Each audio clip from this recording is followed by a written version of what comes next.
இன்றைக்கி egg omelette குழம்பு எப்படி செய்கிறதுன்னு பார்க்கலாம். அதுக்கு 1 கப் வெங்காயம், 2 தக்காளி, கொஞ்சம் மல்லி இலை சேர்த்து அரைச்சிட்டு வந்துடலாம். இப்போ கடாயில் கொஞ்சம் ஆயில் விட்டு 1/2 ஸ்பூன் மிளகு, கொஞ்சம் பூண்டு சேர்த்துட்டு அரைச்சி வச்ச வெங்காயம் தக்காளி பேஸ்ட்டையும் சேர்த்துடலாம். இப்போ அதில் 1/2 ஸ்பூன் துருவன இஞ்சி, கொஞ்சம் கருவேப்பிலை சேர்த்து நல்லா வதக்கிடலாம். நல்லா பச்சை வாசனை போக வதக்கி விட்டுறலாம்.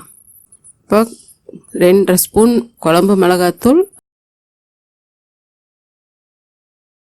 1/4 ஸ்பூன் மஞ்சத்தூள் சேர்த்து அதையும் சேர்த்து நல்லா வதக்கிடலாம். இப்போ குழம்பு மிளகாத்தூள் எல்லாம் நல்லா வதங்கினதுக்கப்புறம் கொஞ்சம் தண்ணி விட்டு நல்லா பச்சை வாசனை போக இன்னும் கொஞ்சம் நல்லா வதக்கிடலாம். இப்போ பச்சை வாசனை போய் நல்லா வதங்கி வந்துருச்சு. இப்போ குழம்புக்கு தேவையான அளவு தண்ணி சேர்த்துக்கலாம். நான் 1/2 கப் தண்ணி சேர்த்துருக்கேன். 1/2 கப் தண்ணி சேர்த்து கலந்து விட்டு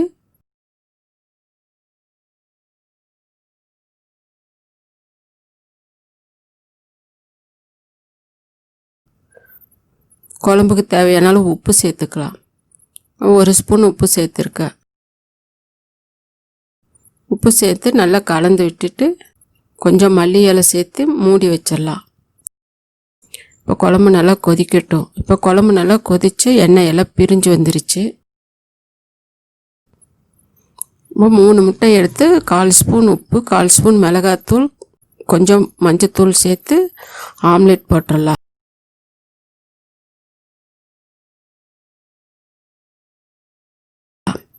அடுப்பை நல்லா சிம்மில் வச்சு வேக விட்டோம்னா உள்ளெல்லாம் நல்லா வெந்து வரும்.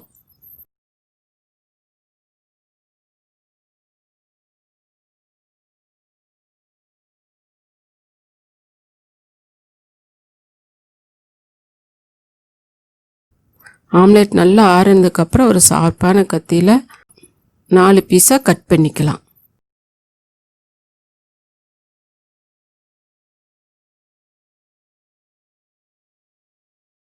இப்போ 3 முட்டை சேர்த்து ஆம்லெட் போட்டால் இந்த அளவுக்கு ஆம்லெட் இருக்கும். இந்த அளவு திக்னஸில் ஆம்லெட் இருக்கும்.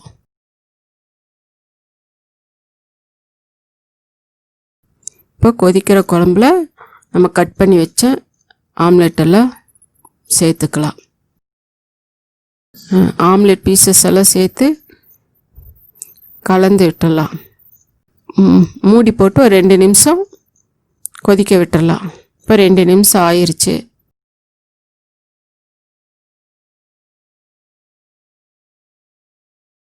எல்லா பீஸையும் திருப்பி போட்டுடலாம்.